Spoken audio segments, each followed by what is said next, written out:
Hey guys, what's going on? It's a steaming pile of ship here, and in today's video we're going to be taking a look at the brand new Tier 6 Premium Japanese battleship, the Mutsu.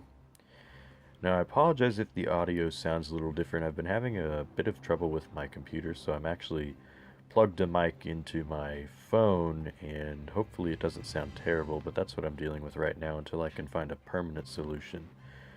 As you can see, we're here on the Trident map. We've got the Epicenter game mode, and we've got pretty great matchmaking here. The only thing I don't like seeing is the enemy carrier, and that is because this ship is, well, I guess the best way to describe the AA is bad, but let's get into why the ship has struggles in that in a little bit of a better way here. So as a little bit of a background, this is a Nagato class battleship. It is tier 6, not tier 7. The reason it's tier 6 is because it is like a 1923 or 1926 configuration of the Mutsu. It is not a World War II configuration, which means that the anti-aircraft guns are not very good. The armor isn't very good by comparison to the Nagato. And overall, it is, well, I believe it was like the original A hull on the Nagato from way back in the day. Not quite sure though. But you are a tier lower, so that kind of helps. Now, due to the fact that you are a different configuration, namely one with less armor, this ship does take a lot more damage than traditional, or than the regular Nagato does. So if you're used to the Nagato, you're not going to be able to tank quite as much. One of the things you do retain though is amazing guns of the Nagato, and as you can see right there, we've got quite a bit of range. We're able to engage this guy at 18 kilometers. Our top range is 20.4 kilometers, and as you're also able to see there, we've got quite a lot of damage and quite decent accuracy. I want to say the guns on this ship are the largest at tier 6 currently right now. 16-inch guns, and like I say, I'm pretty sure that's the largest that there is, because the Warspite and Bayern are 15s. The New Mexico, I want to say, is either a 14 or a 15, and the Fuso, I believe, is 14. So biggest guns at tier 6. This ship really is kind of like a glass cannon, but it's kind of like the Graf Spee in a way that we just took a shot at earlier. It's a little bit more mobile than other battleships. Of course, the Graf Spee is a cruiser, but it's more mobile than other battleships. But you do lose out on your armor. However, to kind of make the ship still viable, you do have very good guns on it, as we're going to be seeing quite a bit of. And those are all going to whiff. This isn't the type of ship that you can really take the front lines with. It's more of a second line harasser, I guess would be the way to put it. Well, I don't really want to say that. It doesn't really harass because the guns are very powerful. It doesn't really tickle you to death. But you always want to be the most unassuming target for the enemy to shoot at when you're playing this ship, because you just don't have the capability of tanking damage. I mean, you've seen me hit that guy a couple times for 8 or 9k volleys. Now, there's an enemy destroyer, as you can see right now, on the other side of this island, which means I don't want to go over there, but there is a Molotov giving me very, very perfect broadside. And when you're this close and that flat of a broadside, it really is a death sentence for you. And so I want to make this guy pay for doing what he's doing right now. So let's see if we can get it done. I'm probably going to run aground here. Oh, I'm definitely going to run aground here. I'm turning back in to get the turrets pointed at him. I'm going to run aground here. And that could have implications if the destroyer decides to act on it, but at least for now, it seems like it might be a fairly good decision there.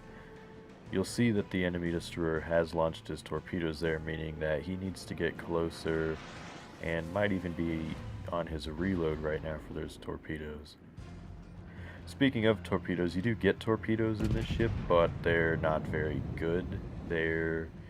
Well, they have decent range. They're 7-kilometer range, but they're very, very slow. Let's see if I can get the... Oh, darn it. Unfortunately, it won't actually pop up the stats of the torpedoes when I mouse hover while holding control over them. It works in-game, but in the replay file, I guess it doesn't.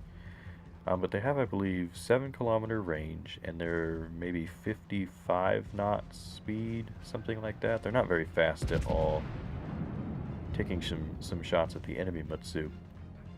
But what's really neat about them is they're in 2 single launchers each side of the ship, so you have 4 total, 2 on each side. But they have a 22-second reload, so you have torpedo tubes that actually reload faster than your main guns.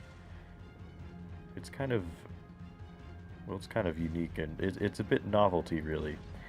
Now, these torpedoes are not torpedoes that you're going to generally want to use in battle, because that requires you to get close, and as I've kind of been talking about how this ship is a glass cannon, getting in range to use these torpedoes is pretty much suicidal.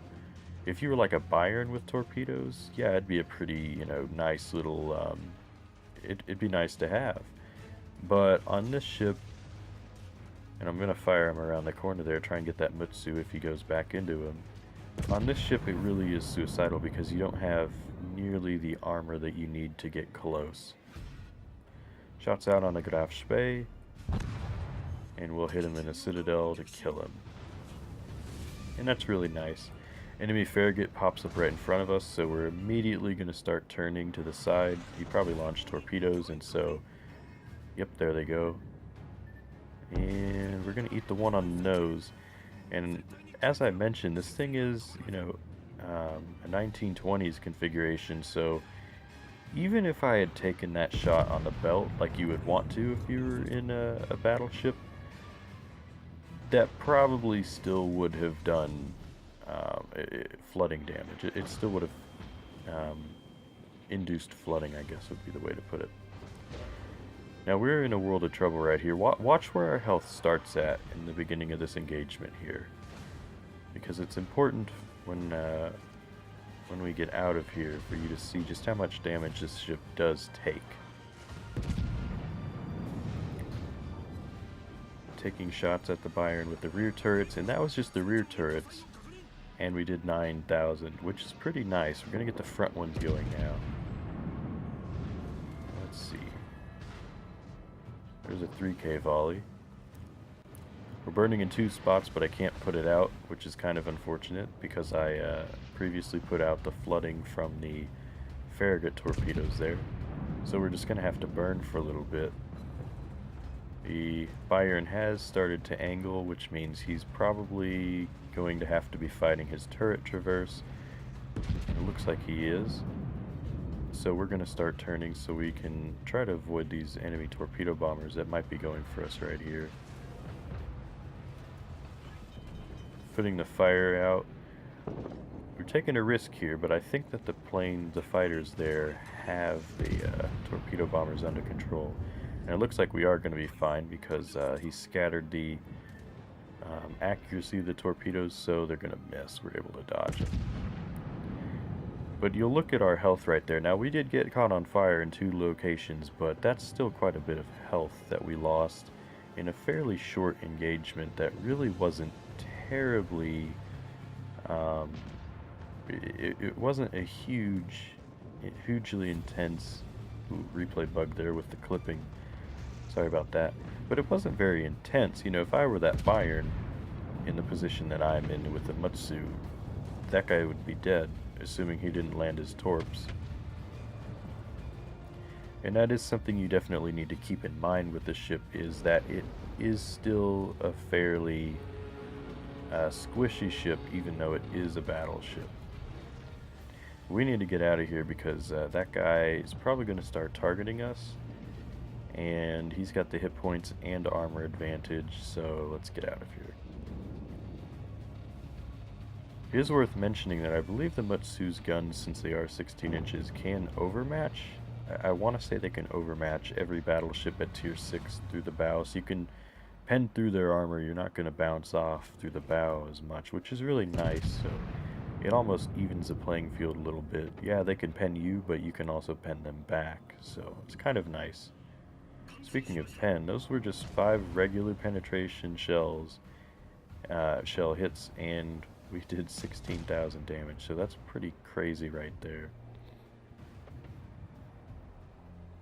We're momentarily undetected, and it is worth noting that I'm using concealment on the captain that's in the ship right now, so even with the concealment captain, it's 14.1, which really isn't the best, but it certainly isn't the worst you could get.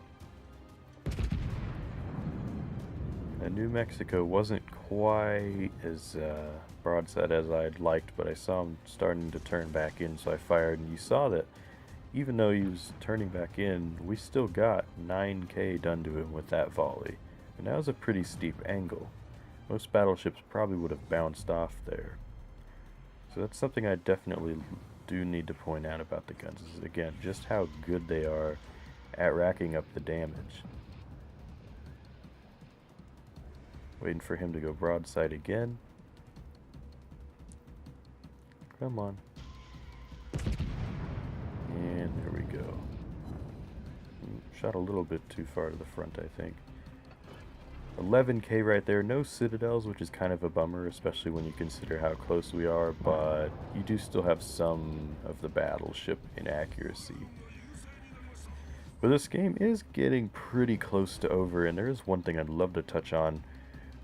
I mentioned earlier that we got pretty good matchmaking, and while we have great matchmaking in the ship right now, this is a tier 6, and so you will see tier 8s quite often in this. However, this is actually not a ship that I really feel like you're ever gimped in against tier 8s. My mindset when I play this ship is that I want to avoid damage at all costs. You know, I don't want to get shot at all. You know, I'm not really tanking damage, I'm avoiding it actively, and when you're in a tier 8 game, you're going to be doing that either way. But what's great about the Mutsu compared to something like the Warspite or the Arizona is that since you do have these 16-inch guns, even though you might be matched up against some tier 8 ships, you actually do fairly well. You have a much easier time at damaging them than you would if you were in something like the Arizona or the Warspite. And so, for that reason, I don't actually feel that this ship does terribly bad when you are tiered up against enemies that are in superior ships than you. I mean, you do still have the Nagato's guns, and when you think about it that way, you've pretty much got tier 7 battleship guns. Fantastic tier 7 battleship guns in that respect. And they do quite well on the Nagato against tier 8s, so you're doing pretty well against tier 8s with the guns on this thing as well. Once again, I should mention the armor. You saw how big of a chunk that New York had taken out of me right there, and again, one of the things you do need to do is try and be the least inviting target.